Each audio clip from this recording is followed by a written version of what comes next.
Ron McKalen. Here. Melissa Zanto. Here. Eric Zerling. Here. Anna Shin. Here. Laura Simon. Here. Thomas is absent. He'll be late, 30 minutes. Can we stand for the flag salute, please?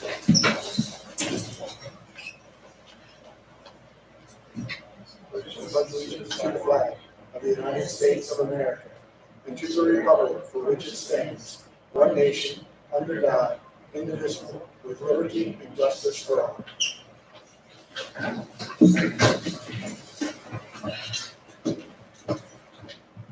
We have the superintendent's report. Okay, good evening, everyone. We have a couple of items under the superintendent's report this evening. First is an announcement about the first superintendent coffee chat.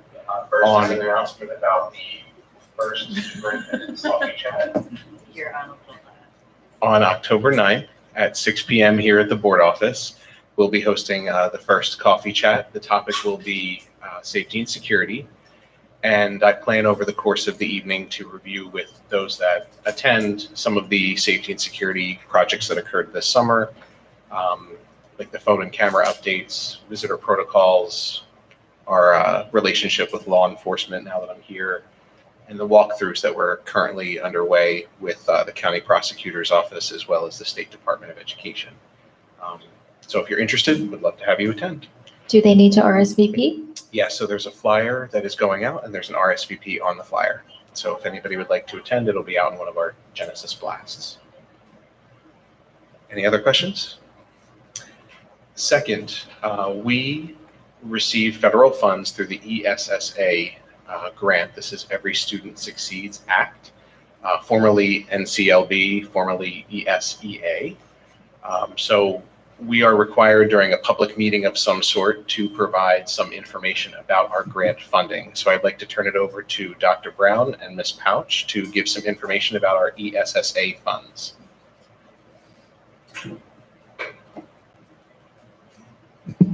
Good evening, everyone. We're here to inform you about our ESSA grant. Our district receives receives funding in this grant in the form of Title I, which is improving basic programs and basic programs operated.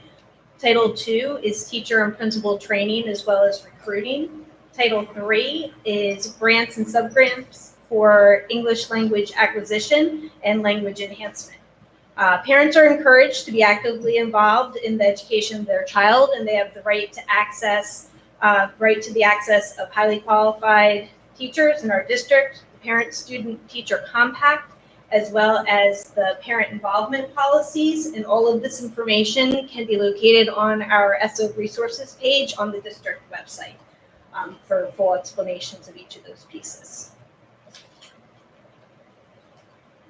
Specific programs are selected to be funded with this grant money, and that's done by an assessment of students' mastery of grade level expectations, usually in the areas of language arts and math, but the targeted areas change every year. So the programs are then, once we choose the students, the programs are assessed through tracking of student progress and academic growth, and in the targeted content areas, and we track that through our district benchmarks, our teacher observations and anecdotal notes, and then our PARC scores. Does anyone have any questions about the ESSA and Title I grant? Thank you. Thank you. Thank you. And the final portion of the superintendent's report is the student achievement results for the 2017-2018 school year. So in just a moment, I'll introduce our presenters, our curriculum supervisor and supervisors and pupil services supervisor to walk through the presentation. The presentation will include PARC results from the administration of last spring, the district benchmarks that were given last year, as well as the special education assessment known as the DLM. So let's get started. We'll start with, I'll introduce Dr. Brown, Ms. Pouch, and Mrs. Tucker. All three will have some portion of the presentation this evening. We'll start with Dr. Brown, and should you have any questions, please feel free to ask. So I'm going to review the language arts PARC scores on our district's assessments, including our running records and then our writing benchmarks. And it's important to note that in a recent publication, New Jersey was ranked second in the nation for academic achievement. And our park scores are above the state in every area. So although we're always looking for ways that we can improve and better serve our students, it's also important to recognize that it is an achievement to be above the state and ranked so highly. So we'll start with park, and we'll start with the third grade. So these are the third grade test scores, third grade over time, different groups of students on the left, and the percentages of proficient and above. And then on the right is the scale score, the average scale score of the student. And the scale score is basically the points the students earn. At 750 is considered meeting expectations. So we are above the state in third grade language arts. This grade level had a reasonable amount of fluctuation last year, given that these are different groups of students. And then this group also had a higher percentage of students who required additional services. So we serve those students and we differentiate their instruction, and we use intervention and class support, and then our language arts pull-out programs as needed for each student. These are our fourth grade scores. This grade level is substantially smaller than the other grade levels in the district, so each individual student's score is going to have a larger impact on the overall score for the district. We are, again, substantially above the state score and the cross-state score. And any students that are in need of assistance, we support them, again, through intervention and our special ed programming. These are our fifth grade language arts scores. We're very pleased with the way the fifth grade has performed this year. That score on the right is lovely. It has a very high increase between the 2017 and 18 scores, and that's due to a large amount of effort and dedication on the part of our staff. They changed a lot of their teaching techniques, tried new interventions, and put a lot of effort into planning lessons for their students that specifically meet the needs of each class. And they were very successful. These are our sixth grade scores. We are performing above the state.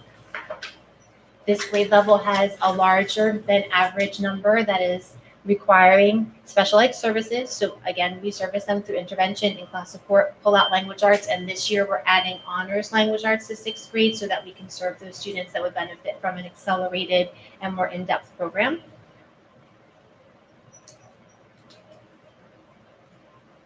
These are the seventh grade scores.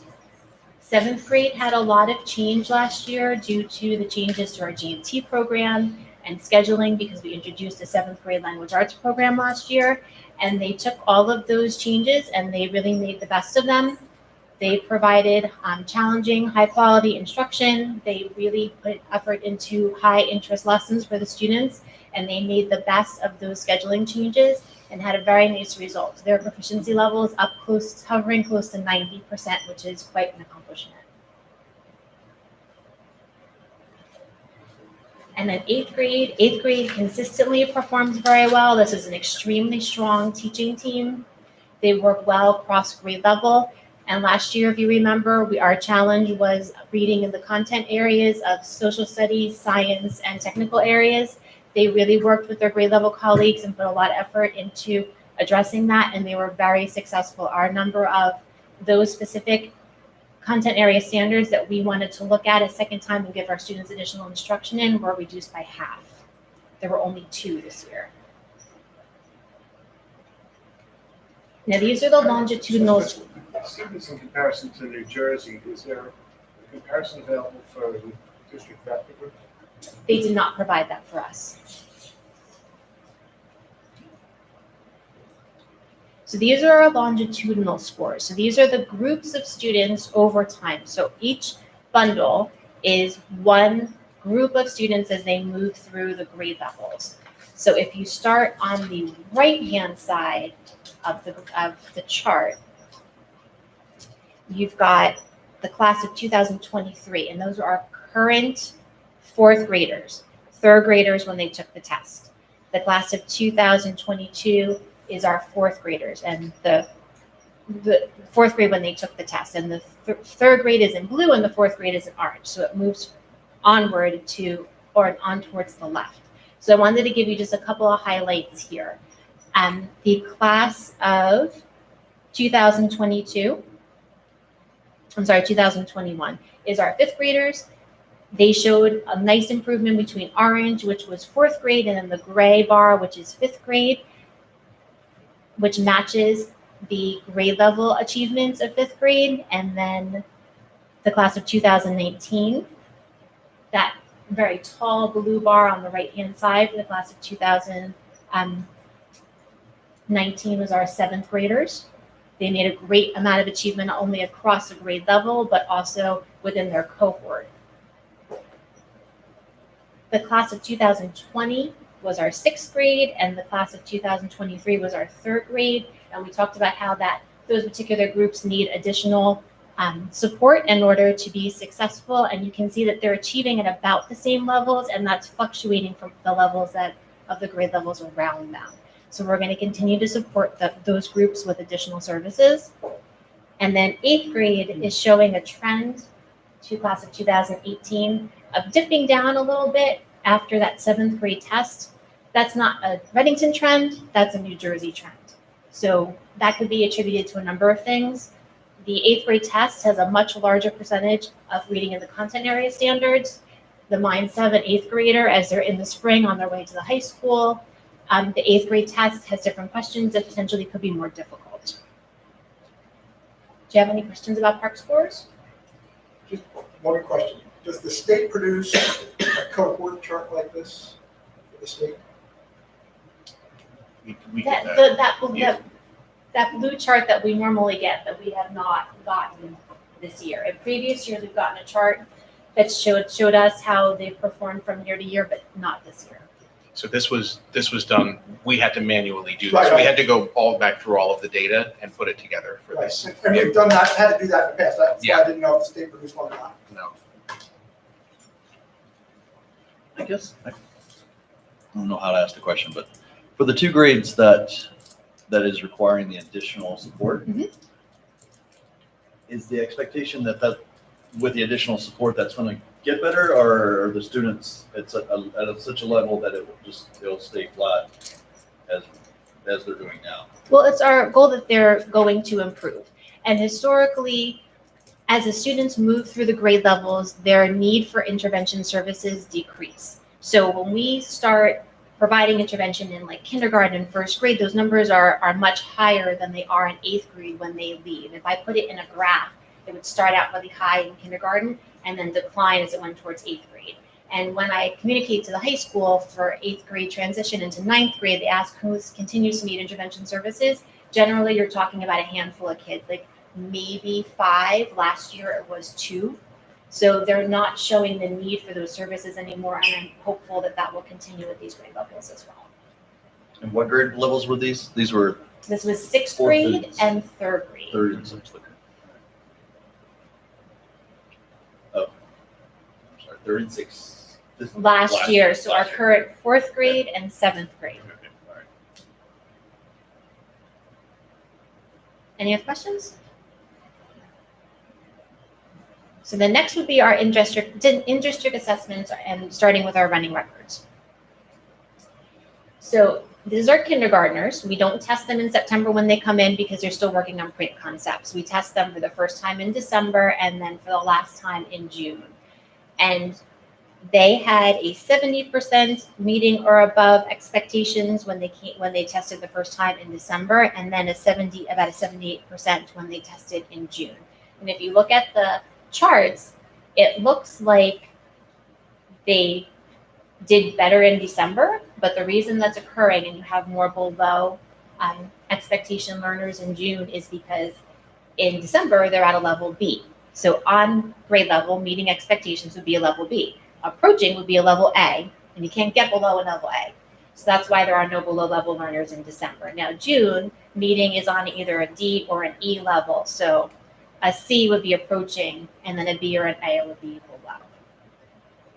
So even if they had held steady at the same number, they would still be making progress because they're moving through the grade levels just to stay in the same spot. These are our first grade running records. They started in September with about 74% meeting or above, and they ended the year at 83% meeting or above. it's important to note that first grade moves through more reading levels than any other grade level does. These are our second graders. They started the year at 69% meeting or above, and they ended the year at 86%.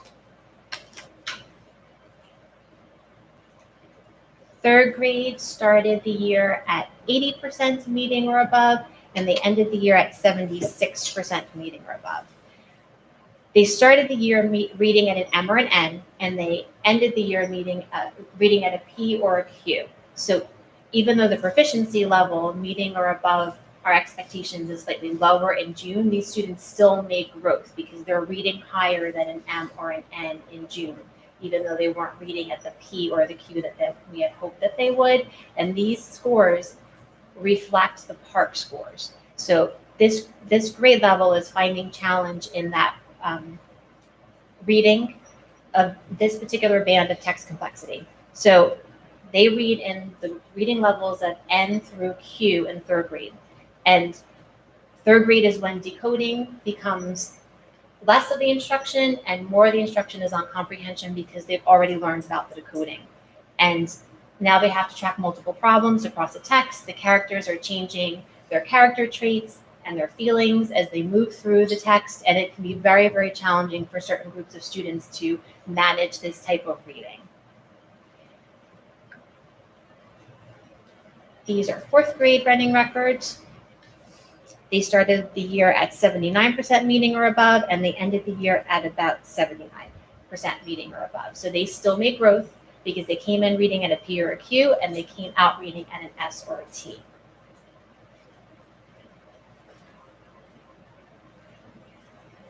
Fifth grade started the year at 83% meeting or above, and they ended the year in June at 79% meeting or above. They didn't decrease their academic skills throughout this year. Fifth grade did a lot of training with running records. We got new running record kits for the middle school so that we would have consistency throughout the district, and we did a lot of training with running record procedures and interscore reliability. So this is due to our training, this fluctuation of scores, because we've changed and improved our process for administering running records and scoring the running records. So now we have a true score at the end of June. These are sixth grade. They started the year at 70%, and they ended the year at 72% meeting or above. And speaking to the sixth grade teachers this year, they said with the new kits in the middle school, they're really seeing a continuity between the levels that the students are leaving in fifth grade with and the levels that they're coming into sixth grade with. So the training that we've done and the change in reading running record kits was very successful. And then we don't do running records in 7th and 8th grade because at that point most students are reading at a Z or above. So we only track the students that are reading below grade level. Do you have any questions on running records?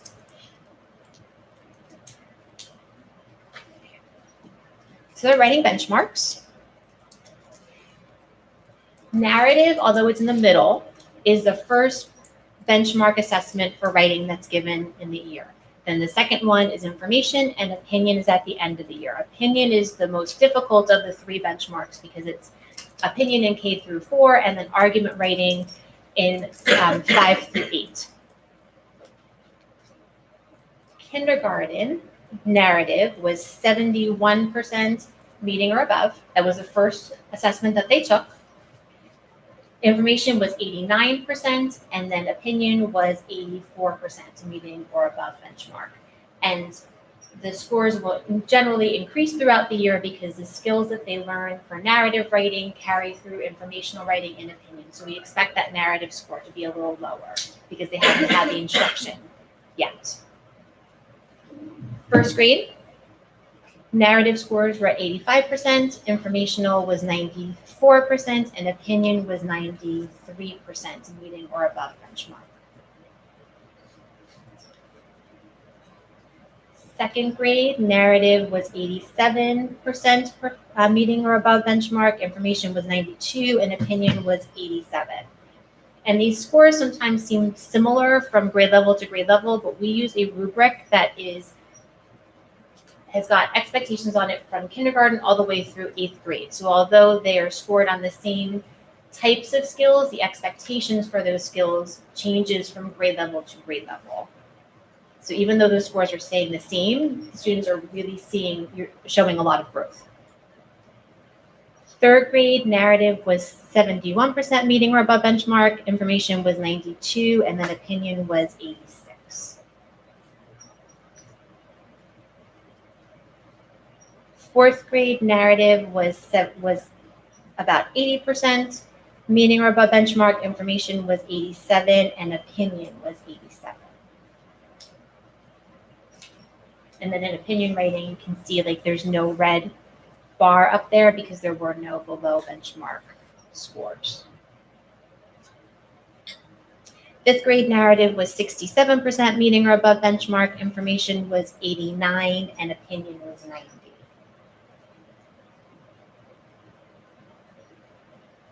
Sixth grade narrative was 72% meeting or above, information was 71, and opinion was 86.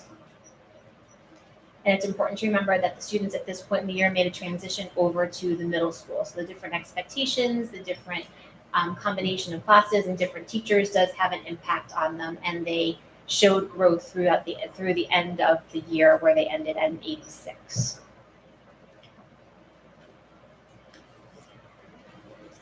Then 7th grade narrative was 86% meeting or above benchmark, information was 88, and opinion was 90.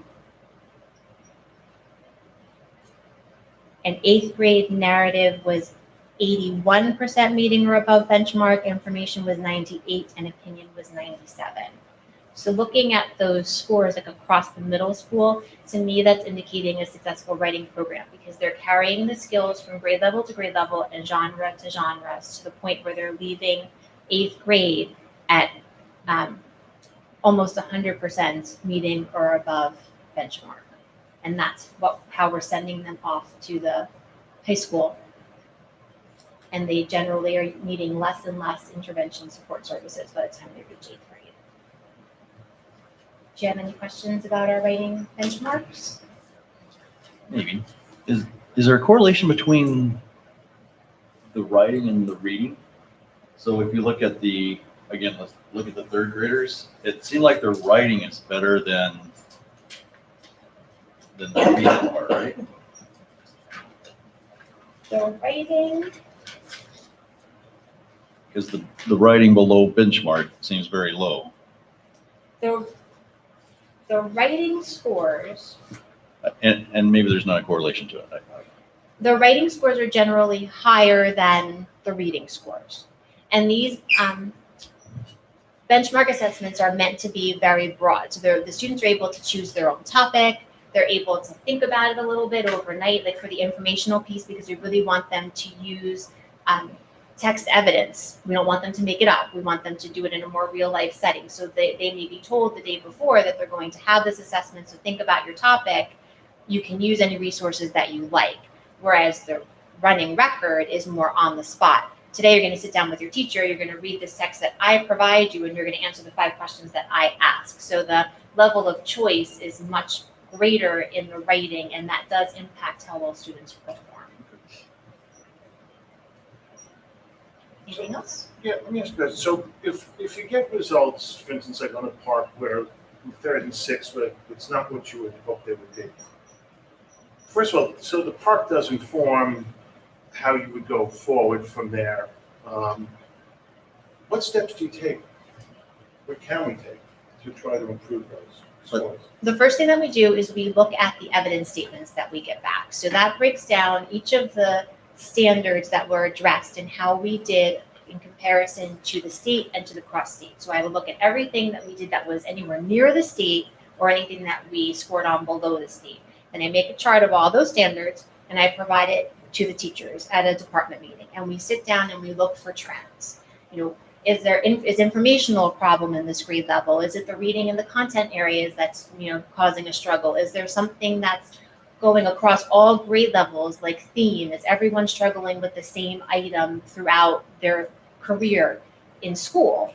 And fortunately, we're not seeing anything specific. We're not seeing this trend like they can't manage theme from 3rd grade to 8th grade. Every year it's something different. And even then, when we look back at last year's evidence statements to see things that maybe popped up twice for us, there aren't any trends there either.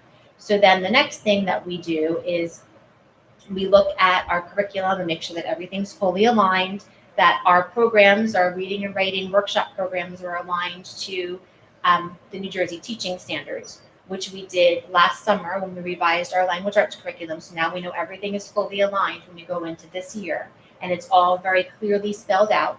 We'll sit in department meetings and talk about what struggles are you seeing with the kids year after year and try and address them. We're taking a look at our intervention program scheduling. Is there a better way to service the kids that they're not missing language arts instruction? Are we pulling them out at the wrong time? I had a conversation with 6th grade, and we realized that when we wrote the curriculum, they were running it for the first time last year. And whenever you run a new curriculum, sometimes it takes you a little bit longer as you're getting used to it. They finished their argument writing almost like right on top of the park. So potentially there were some lessons that the students really didn't have a solid mastery of before they went into this test. So now this year we made sure that we remedied all those things, and we had a plan that if we were running a little bit behind, how are we going to maneuver this, that we have everything we think the kids are going to need on this test before they take it. They have everything they need by the end of the year. The challenge is getting in everything that we think they're going to need for the test before they take it, because they take it in the beginning of May. We still have 2 more months of school left, and we're really guessing at what we think is going to be on it. And I don't want to change our program to match the test. I want our program to run so that the information is laid out so that the students can be successful with it. I think, because it's the disparity between some of the grades is notable. And so, I mean, obviously we're going to follow to see whether or not the grades that had results that were not as satisfactory, whether that follows through, so that we can determine whether it's an issue with either the cohort, whether the issue is the cohort of students, or whether it's the program and the teachers. If it repeats again in the same grades, Mhm. then the response will be different than if it travels with the cohort. Absolutely. And right now, we're not seeing anything that's specific to a grade level yet. Usually, I like to see 3 years of data because, point A to point B could have been just the cohort. Now, if you have point A, point B, and point C, then we're starting to be concerned, and we're looking at instruction. We're looking at new instructional strategies. We're looking at the group of students and the interventions that they respond best to, because every cohort has its own personality and its own needs. So we could have a solid instructional program. It just might not be presented to them in the best way so that they can be ultimately successful. And we are looking at all those things. These are conversations that I've had at department meetings. It's conversations we've had in leadership meetings, so that we're all working together so that the students can get everything they need to be successful. Thank you for your thoughtful approach. So you used a phrase, and it was, we're going to realign our program and curriculum so that the things that are being tested on PARC are taught before the test comes. We're not realigning. We had our curriculum laid out to what we thought would be the best continuum for students to learn our information. We always want to do narrative first. Narrative is the easiest genre of writing. We want to hit character traits at a certain time. Information usually fits best in the middle of the year, because sometimes skills will transfer from one genre of reading or writing to another. So how you lay it out is very important. So you're not backtracking and wasting time. Also, you're not presenting information before students have a solid foundation of the skills they need to understand it. So we aligned our curriculum the way we felt was best for students. Because it was new, and there's always that learning curve, we were running a little bit behind. So this year, in case we were running a little bit behind, we took a look at things and decided what can we do so that the students will have everything that they need to have, we think they will need to have in order to perform well on the test. it ended up being the argument unit that wasn't fully finished before we had the testing. So we determined ways that we can make sure they had all the skills that they need for that and time to practice if this happened again. We're anticipating that a second run through our curriculum now that we've worked out all of our, now that we've worked out all of the newness of it and we're comfortable with it, we have everything that we need to run it, that they're not going to have that problem again. So you're going to love my question. To a parent sitting at home listening to this who really hasn't spent a lot of time listening, what you've said sounds like we're teaching to the test. So how is it not teaching to the test? We're still giving them the same information. We're just giving it to them if needed in a different order so that they will be able to be successful on the test. We're giving them everything they need by the end of the year. But the test is given in May on information that they're supposed to have for all of the year of school.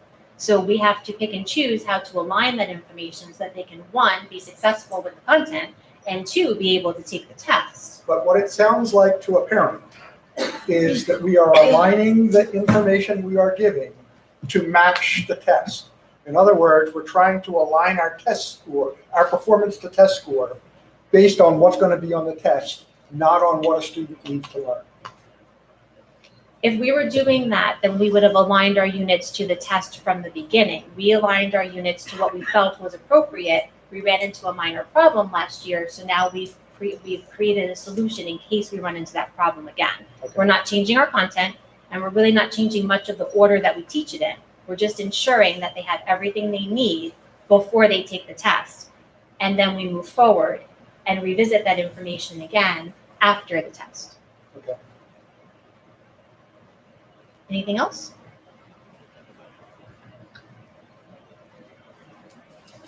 Well, then I will turn it over to Sarah.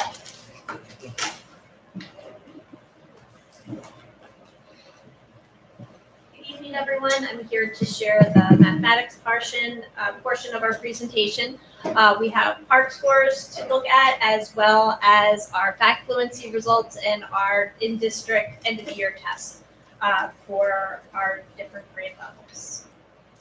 The layout for our presentation is the same as ELA. We have our results for different groups of third graders, so to see how third graders have typically performed on the PARCC assessment here in Readington, as well as New Jersey and across the state.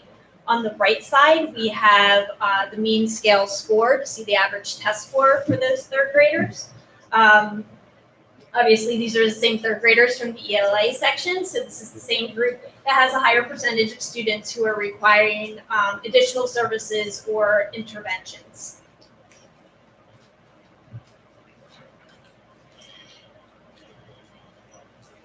In fourth grade, you can see as well that the students, there's a discrepancy between prior years of fourth graders, and that this is a substantially smaller group of students, so each individual score has a much greater impact on the achievement of the grade level. The students here are still scoring well above the state and have been showing progress throughout the year. In fifth grade, we have an upswing both in the mean scale score as well as the percentage, 67% of the students meeting or exceeding grade level expectations.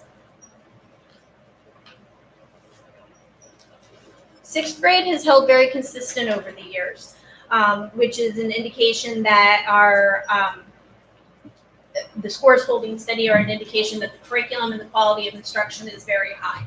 And that you can see by the red line showing Readington that we are far above the state performance as well as the cross-state. Seventh grade mathematics is where it starts to get a little more interesting because this is not a representation of our entire seventh grade. These scores had a nice upswing, and these scores do not include the 15% of our students who took Algebra 1. And all of our seventh graders who took Algebra 1 did meet or exceed expectations on the PARCC assessment. So when looking at 7th grade as an entirety, regardless of what test they sat for, we have 58% of our students meeting or exceeding expectations, which is right in line with 5th and 6th grade, which is the exact same group of students. So when we look at 50% of our students meeting or exceeding the expectations, that's taking off the top 15% of students who took Algebra 1.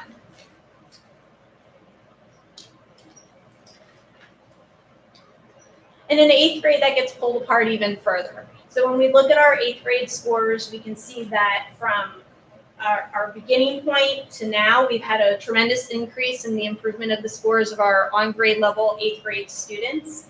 This data is a reflection of 48% of the grade level.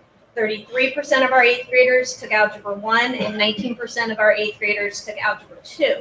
So when looking at 8th grade again, as a whole in its entirety, we had 59% of our 8th graders meeting or exceeding expectations, regardless of what test they sat for. And that holds very consistent to the 6th grade, 7th grade, and this 8th grade trend. We have outperformed the state this year, which we were very excited to see.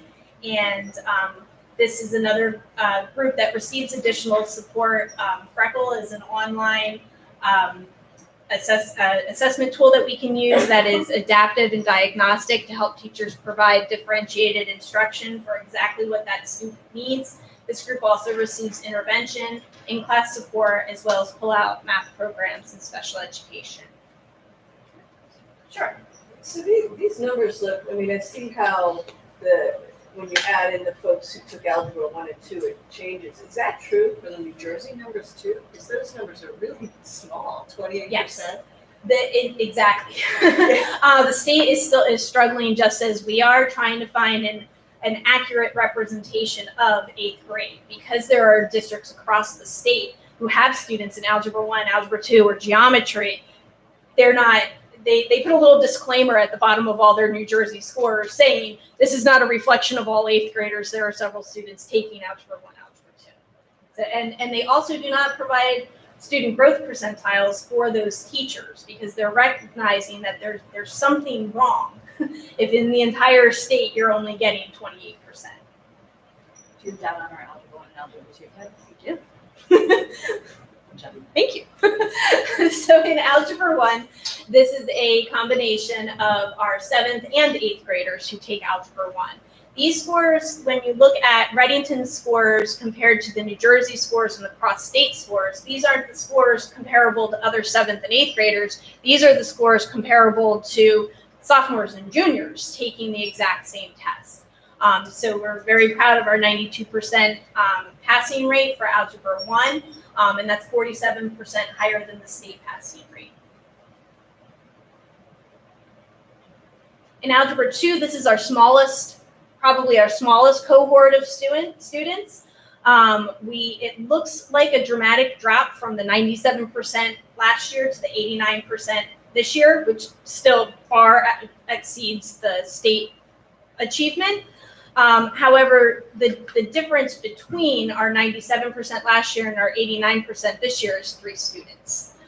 So again, when you have such a small group, each individual student score greatly affects the overall results for that group. And we have a 60% higher passing rate than the state.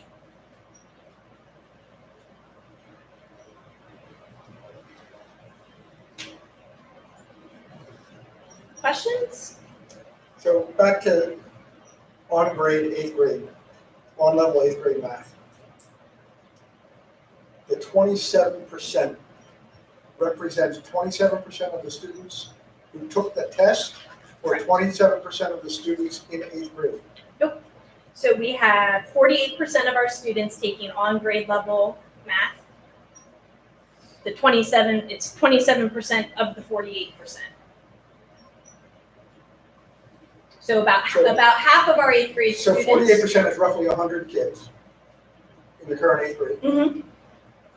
So we're saying that roughly 55 or 60 of those were at or above expectation. Correct. So we have about, as you said, roughly 100 students taking on grade level math, 27% of them passed. So Met or only exceeded. 27 Only 27%. of the students then, not, Correct. Yes. Okay. And that's, we are making gains, and we're doing the, making sure that we are providing the services that the students Yeah. can have success.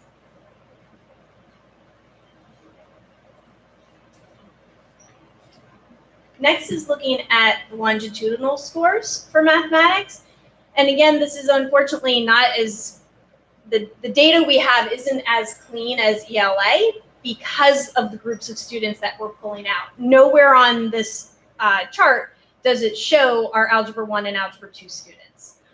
So when you're looking at the decline, the drop in steps, so when you're looking at the 6th, 7th, and 8th grade bars, which are the yellow, the blue, and the green, it looks as if there's a dramatic drop from bar to bar and that we're losing students who are not achieving.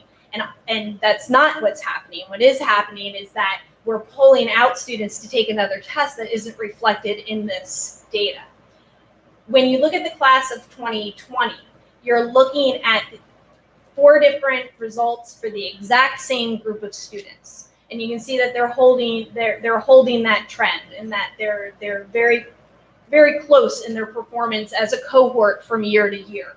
When you jump over to the class of 2019, it looks like their 7th grade scores plummeted, or not plummeted, but they declined. And again, that is because we removed the 15% of the students who did pass Algebra 1. And again, as we move over to the class of 2018, it looks like the 8th grade scores have dropped. It's a less significant drop than it is displayed here.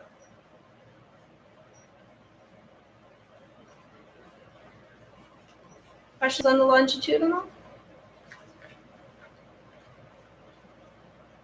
Next, we'll take a look at our own in-house end of the year math assessment, which again tests the same grade level standards. So looking at our end of the year assessments, the 2 blue bars to the left show students who scored 90 to 100% on their end of the year test, or 80 to 89%. The yellow begins in the area of 70, which we would start to see as an area of concern, whereas the students in green would be students who scored the less than 70% on their end of the year test. Kindergarten had 93% of their students score 80 or better. First grade had 96, second grade had 95%, and third grade was at about 70%, which is very similar to their PARCC scores. This is the test on the same standards that PARCC assesses, although it's a very different application of the test. It's paper and pencil as compared to the digital PARCC testing. Looking at 4th grade, it's broken into the 3 different classes as 4th grade on grade level, 4th grade advanced, and 4th grade honors classes. We had 26% of our on grade level 4th graders score 80 or higher on the end of the year test. The advanced students had 46% and honors was at 100%. This is assessing different skills than PARCC. On grade level is a match to PARCC with our on grade level standards for 4th grade. The 4th grade advanced classes are taking an end of the year test that's cumulative for everything they studied that year. So that's the 4th grade standards in addition to about half of the 5th grade standards. And the 4th grade honors class is having an end of the year assessment on their 5th grade standards that they had been focused on all year.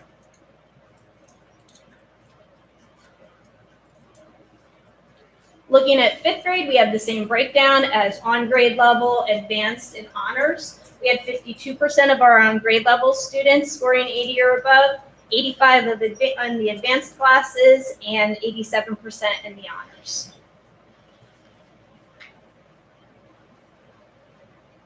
In 6th grade, we had 61% of our students score 80% or better in advanced. 6th grade students were at 86%, and 6th grade honors was at 86% as well. 7th grade, again, breaks out our 7th grade honors students into the algebra with 86% passing In advanced seventh grade math, 62, and on grade level, 49%. Sarah, can I just make a suggestion? When you're presenting data like this, it would be useful to at least me, I assume to everybody else, that underneath each of these, to say the total number in each category and the percentage. So like on grade level, if it said 74 people, which represents 15% or whatever, 60%, and under advanced, 30 people, which represents 20%. I think that's, So I that you don't- know what the population is. yeah, I mean, I don't know if it's 100, 20, and 5, or vice versa, or what. I have no clue.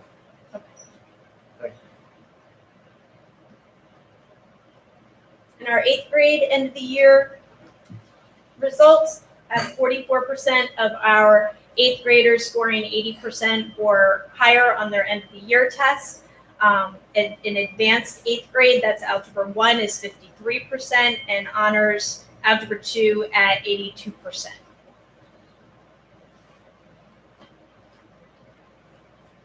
I noticed that the seventh and eighth grade, and a little bit on the sixth grade, that the assessment numbers, it seems that there's less in the 80 or above, and they're more spread out. Are you looking into a possible reason why that could be happening? Could it be our assessment is not necessarily hitting what they need? I think it's also a piece of the cumulative piece and what students are retaining, and that looking at which I do want to talk to the teachers about how much of a review are we doing. If we have one teacher providing a big review prior to the test, that's different than somebody who has the mindset of, it's information you need to retain.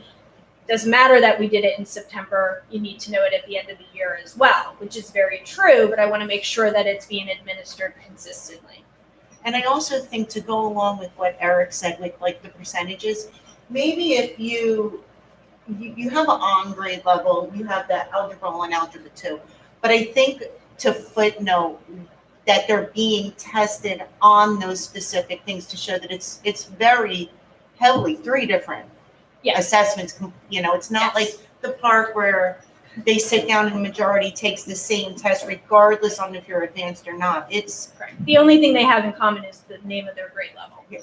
And I think maybe if you note that as well, it'll just clarify it a little better. Sure.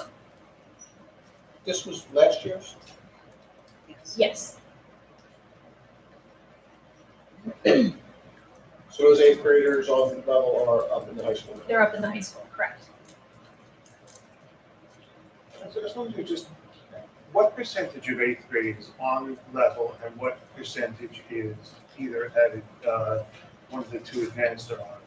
And we have 48% of our students on grade level mathematics. We have 33% of our students taking advanced math, which is Algebra 1, and we have 19% of our students in Algebra 2. So more than 50% of our students are Yes. at some advanced level. Correct. And that's a useful piece of information alone. Absolutely. I think noting that. It's noted on the park slide. It's not Oh, it noted is? on Okay. the grade Okay. level. Well, you might want to carry that footnote. Just say it again. Yes, we do. We have more than half of our students in advanced or honors classes that don't necessarily get reflected all the time. Thank you. The next piece that we look at is our fact fluency. We use a program called Reflex Math to track students' fact fluency. That begins mid-year in first grade. So in looking at first grade, they have a February start for their first reporting out of their fluency. And then we track the students through June to see what increase we have. So in first grade, it makes sense that for the first half of the year, they're simply working on understanding conceptually what is addition, what is subtraction. And the second half of the year, they work on making sure that they know those facts consistently and with fluency.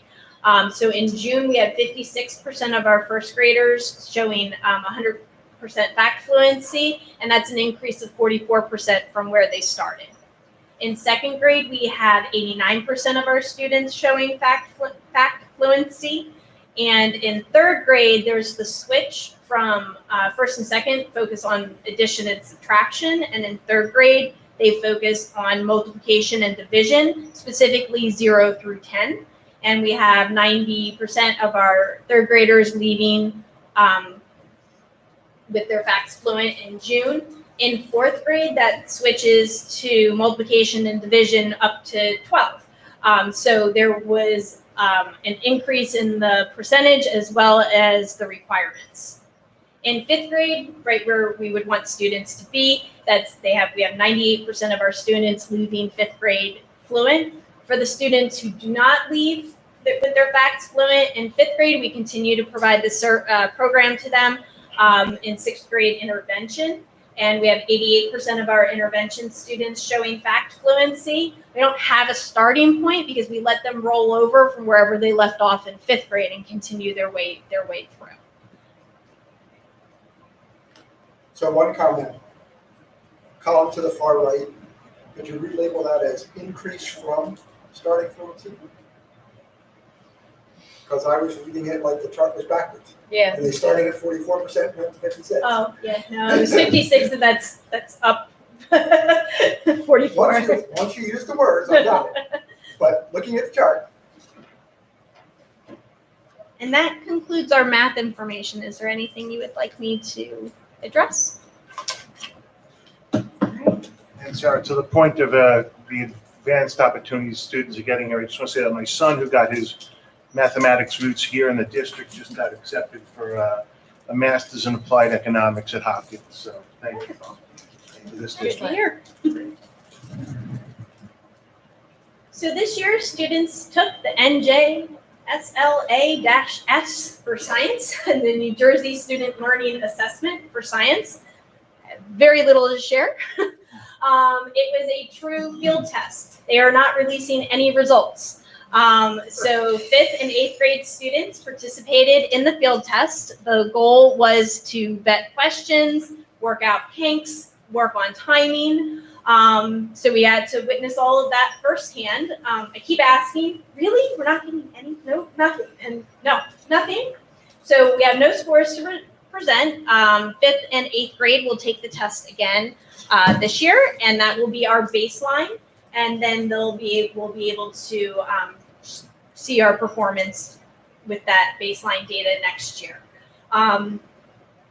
We're very fortunate that we have a teacher who's working with the state as part of the committee to develop the questions and the scoring and what questions, the design of the questions, how they're being scored. She's participating in the scoring. So we have a lot of good information and we're able to informally share our thoughts on the test with the state. So we were able to provide some feedback, which is always nice. Next year, I will have more information. And that brings us to all our alternative assessments. And Karen Tucker.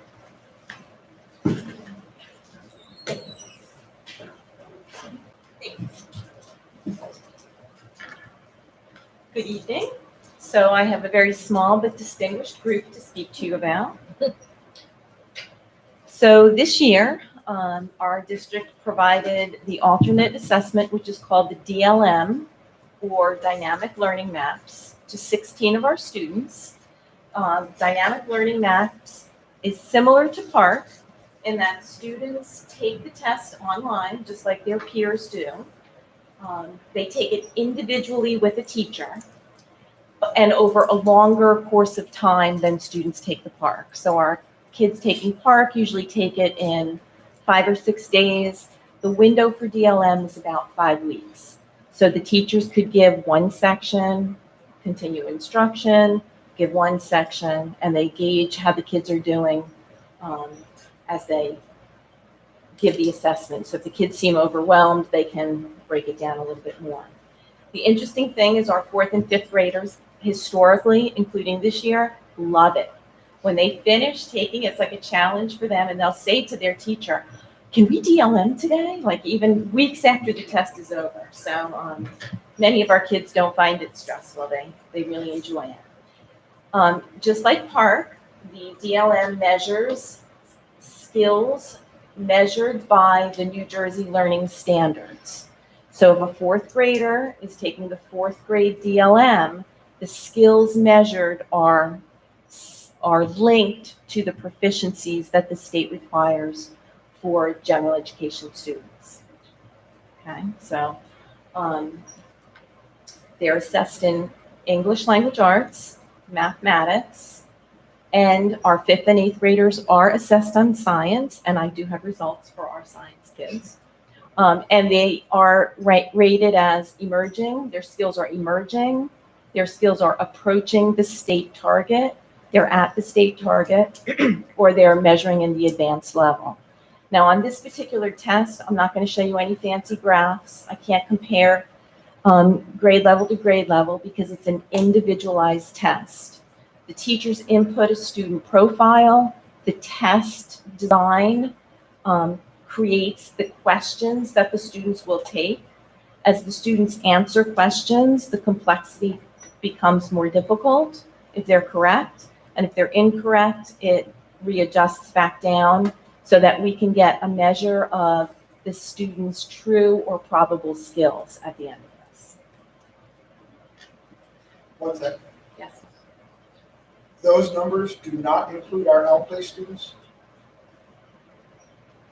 These numbers do not include our outplaced students. Do we have any report on a DLM basis for outplaced students? I do.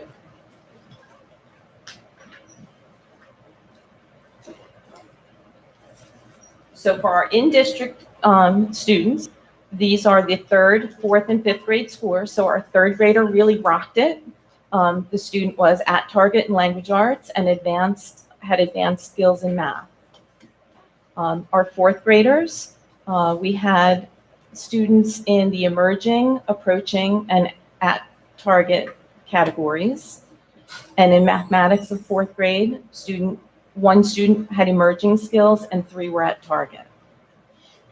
Our 5th graders had similar profile. We had 1 student who was approaching the target and 1 student at target for language arts, 2 students who approached the target in math, and we did actually get science scores for our 5th graders, and both of the students who took the test were at target. For 6th grade, again, our 6th graders rocked their scores. We had 3 students who were at target in language arts and 1 who scored in the advanced range, and the same profile for math. 7th grade, we had 2 students with emerging skills, 1 at target and 1 advanced in language arts, math. 2 students approaching target, 1 at target, and 1 advanced. This year, we had 1 8th grader take the test, and that student was at target for language arts, approaching for math, and approaching for science.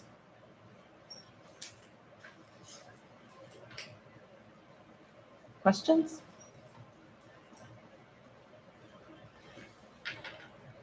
Okay, thank you.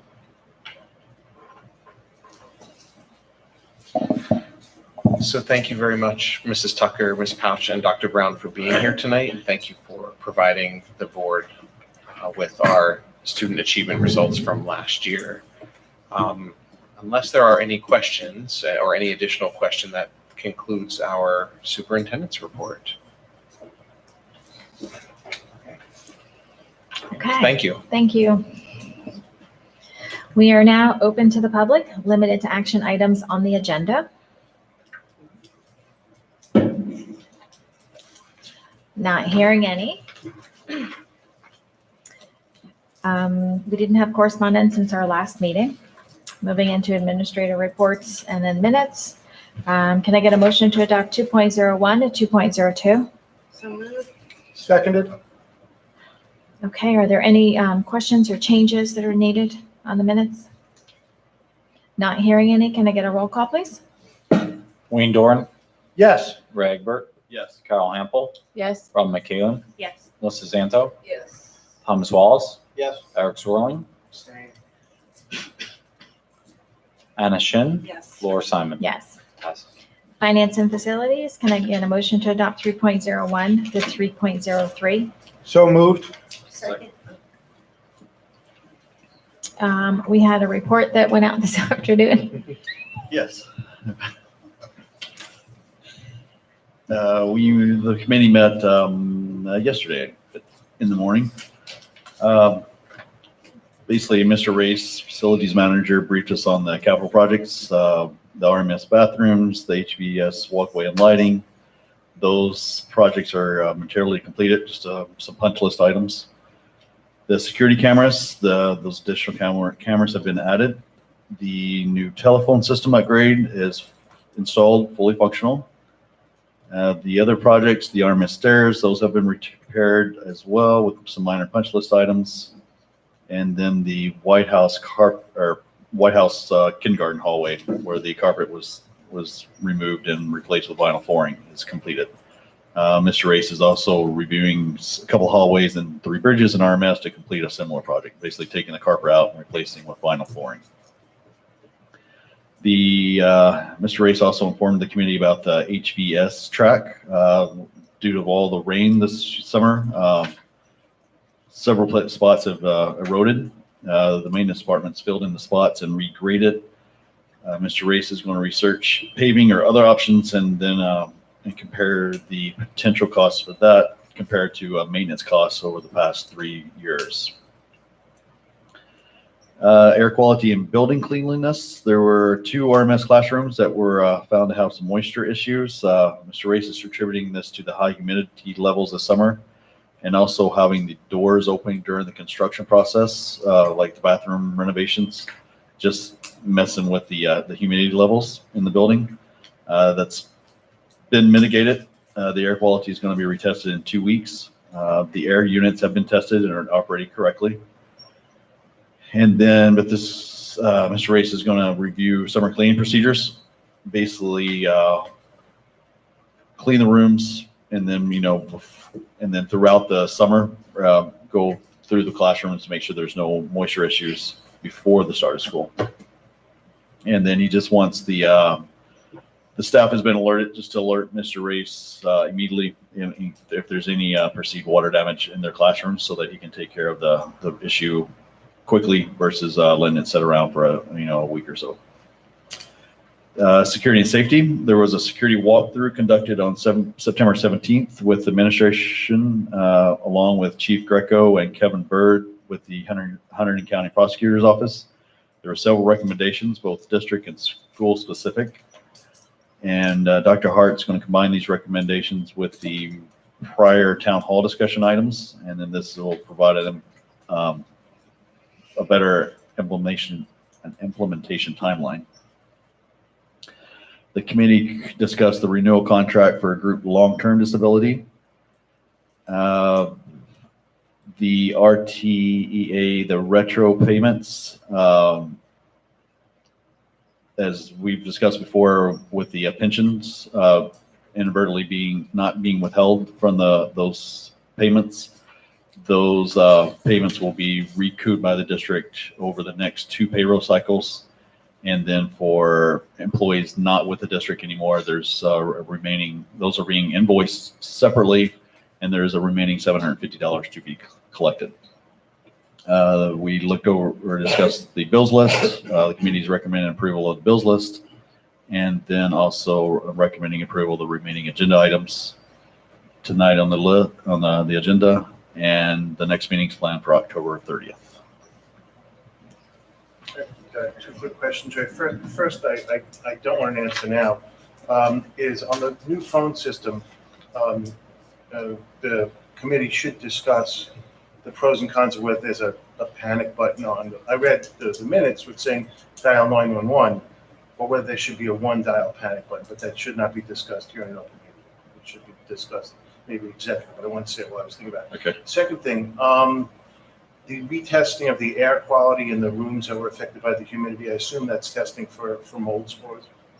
Is that what they're testing for? Yes, right. That's correct. Yeah, there's a whole battery of different there's a whole profile that the environmental firm will look for, but yes, that's included. And I have a question on 303. Is it a 3-1-1 because of the restriction for the board agreeing to a contract for more than 3 years? Because I thought that restriction had recently been lifted for items such as this. You can approve anything up to 5 years now. So you might want to consider a 5-year contract because they tend to be better pricing. I can amend if the board wants me to consider both options, and whatever pricing comes back most optimal, we could go with. Yeah, I don't have an objection to that, to have both. Just to point out that Mr. Belsky's concern was if after 3 years he's not happy with the service, that I would give him the option to not be stuck for 5 years. Yeah, I think this option was a Mr. Belsky Yeah, I understand. recommendations.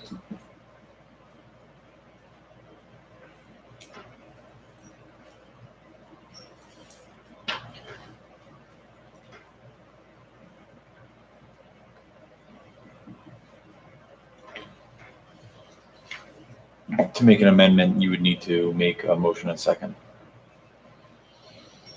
Well, before I do that, who would like it to be amended to include a potential for a 5-year? Can I get a straw? I'd like it to be amended. That's 1, 2, 3, 4, 5. There we go. Yeah, quotes for both, right? Okay. Okay. I need to amend the motion to approve the business administrator request for proposal for internet and WAN service starting January 1st, 2019 to December 31st, 2021, 3-year with 2 1-year renewal options and a 5-year with 2, what would that be? So the 5-year would be with 0 renewal options. Yeah, okay, just 1 year, okay.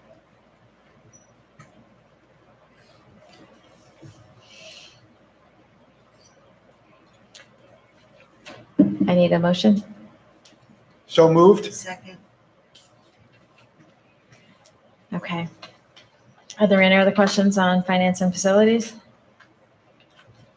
Can I get a roll call, please? Wayne Dorn, Yes. Ray Egbert, Yes. Carol Hample, Yes? Rob McCallum, Yes. Melissa Zanto, Yes. Thomas Wallace, Yes. Eric Zwirling, Yes.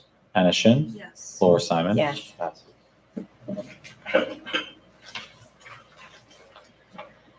We have education technology. Can I get a motion to adopt 4.01 to 4.06? So moved. Second. Are there, we have a report? We do. The committee met on September 14th. Mr. Tumalo updated us on the social emotional learning program that has been implemented this year district-wide. I apologize. Can you hear me now? Mr. Tumalo has met with the building principals and counselors, and he plans to meet with faculty once a month to continue moving the SEL program in a forward manner. He's planning on taking on school inventory of basically finding out where the schools are, where they would like to go, and to help develop a plan with the 5 competencies of SEL to continue moving us in the right direction. And there will be a section on the district website for SEL in the future. We went over all of the curriculum that are on the agenda, and the committee is recommending them all for approval. Curriculum revisions that are still up and coming would be the gifted and talented for 4th through 8th grade and an updated financial literacy program, curriculum, which is going to be continuing and growing upon the current one. Our kids are becoming more advanced. For our CUSAC evaluation, it was recommended to have a document attached to each of our curriculum about how it could be modified and adapted for children who have IEPs, who are in special ed, as well as gifted and talented students. We reviewed that document and it is recommended to be approved. The texts that are listed on the agenda, we were given an update on, and we're recommending all of them for approval. The park presentation that we saw just a few minutes ago is the same one we saw and we talked about. And the NJSLA science testing calendar was reviewed, and we are also recommending that for approval. short and sweet. And the financial literacy component, I was looking over the curriculum. I saw it was only in the fourth grade advanced and honors, the ones that are on tonight's agenda. Is it taught elsewhere? Did I miss something? Well, financial literacy is an encore class at Readington. So our students are more advanced, but are becoming more advanced in their knowledge of that. It has been introduced now into the other curriculum in the lower grades. Okay. So it's snowballing into that financial literacy into there as well. You're correct. There are two parts. There's adding portions of it to the math curriculum in fourth grade, Sarah, Advanced and but also a separate encore course there it is. at the middle school. So there are two parts. Yep. I thought, reading through it in the curriculum, it's absolutely spectacular stuff. It is. And I think, we're always looking for ways to reach out to the community. And I think some of this stuff should absolutely be put on the district's website. I think that it would be a true service to the people in the district. I think, people, some quick facts are that by the end of this year, there's going to be $4 trillion in consumer debt held by Americans. And 26% of America's debt, American income, is going to be spent on servicing that debt. People need to understand financial literacy. And so if we would adjust, some of the questions that are in there, just on the website, some of the very good questions in here, you could rotate a question. This is a question answered in here. For more information, have a question rotating. What's the difference between, investing and saving? Some of these other questions like that, or it really was very impressive. I also, on the subject, I thought that the social studies curriculum was very exciting. Actually, I thought it was. I particularly happened to like how it handled the Native Americans, but it was also how it very. I had no hand in writing it whatsoever, but I have to say that having my name on the bottom of it as a member of the school board, I'm very, very proud of what the district is teaching. Funny you should mention that. I've been looking for other communications topics for press releases. Maybe financial literacy could be something we include in a press release under communications. The stuff in this curriculum, if we put this out separately and put it, on Facebook page, I do no social,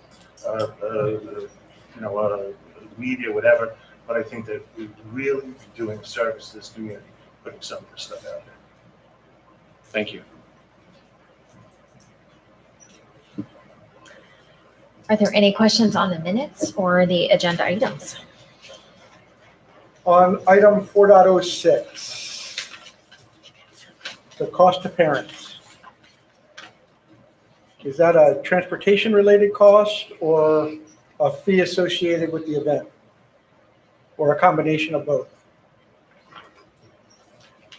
And you don't have to answer right now. Combination of both. Okay. So we do have to pay transportation, and I believe I'll have to go back and confirm with you, and I'll email you what percentage is admission fees or As long as I know it's other a combination of both, I'm a happy man. The percentages really aren't Okay. important to me. Are there any other questions? Not hearing any, can I get a roll call, please? Wayne Doran, Yes. Ray Egbert, Yes. Carol Hampel, Yes. Robin McCallum, Yes. Melissa Zanto, Yes. Thomas Wallace, Yes. Eric Zorling, Yes. Anna Shin, Yes. Laura Simon, Yes. passes.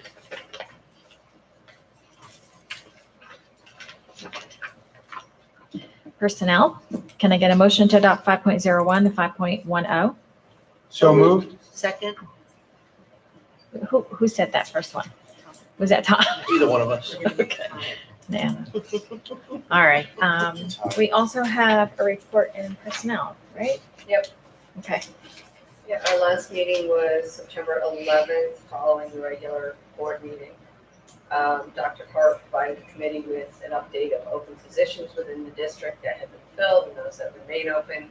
He also provided an update on class size based on current enrollment numbers. Dr. Hart and Mr. Baum updated the committee on administrative accounting issue. Dr. Hart gave us the current MSGP weights which are following a change recently made at the state level. So those were given to us. And that was it. Our next meeting is scheduled for October 9th. Thank you. Are there any questions on the minutes or the agenda items?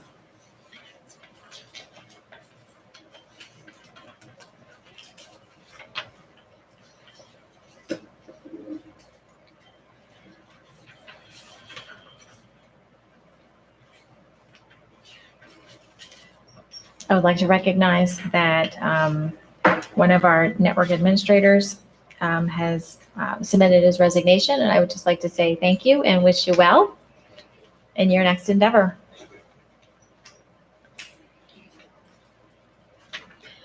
Not hearing any questions, can I get a roll call, please? Wayne Dorn, Yes. Ray Egbert, Yes. Carl Hamble, Yes. Rob McKalen, Yes. Melissa Santo, Yes. Thomas Wallace, Yes. Eric Swirling, Yes. Anna Shin, Yes. Laura Simon, Yes. passes.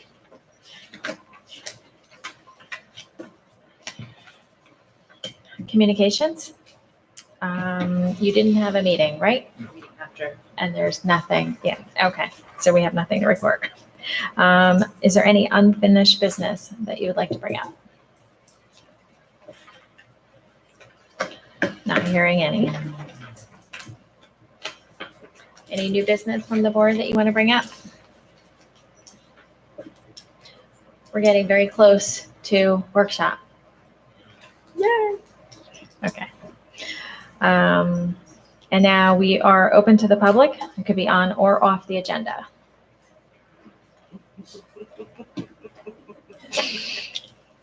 Not hearing any. So can we go back to new business for just a moment? Sure. I'm hearing the usual start of school talk about not having enough time to buy and eat Lunch. lunches at RMS. Oh, yeah. So all I'm going to ask is that we take a peek and make sure nothing has changed this year from the last 2 years. The start of the school year happens, parents will start, my son is saying he doesn't have time, or my daughter is saying they don't have enough time to buy lunch and eat it. And you're watching a lot of kids throw their lunch away because they don't have enough time to eat it. I know that in the past, we've heard the complaint, and when we look into it, we find out there really is time, and other things are going on. It's either the start of the year, they're getting back into the habit of doing it right, or just to make sure that nothing major has changed from last year to this year. There really is not enough time. No. Nothing works out. They just bring lunch. It's rough in the middle school. It is. We've been talking about it for years. That being said, I'll lay fresh eyes on it. I'll take a look. Okay. And I'll see if we can really see what's going on and see if there is some other solution that potentially could occur. The history is we started with a 40-minute lunch. 40-minute was deemed to be too long. Trouble was getting started at the end of the lunch hour. So they took the end of the lunch hour and turned it into an academic support, which was a great idea. Right. It's the ratio between lunch and academic support that seems to be the question. Okay. I would suggest speaking to some of the students across 6th through 8th. 8th graders are more experienced, so it's a little different. And the new 6th graders, they are Right. not used to so many choices. So that could, for them, that could be some of it. But the 7th graders have done it for a year now. Right. But I would recommend speaking to them. Okay. They're not afraid to tell you. Well, I'm sure they won't be. And how the hot dog sounds. I can't wait to hear that. I really can. Thank you. I'll take a look. I appreciate it. I'll report back to the board. Thank you. Yep. Okay, so we were open to the public. Nobody came forward. Hi, Linda. Can I get a motion to adjourn? So moved. Second. Wait, that was Anna and Carol. Okay. Can I get a roll call, please? Wayne Dorn, Yes. Ray Egbert, Yes.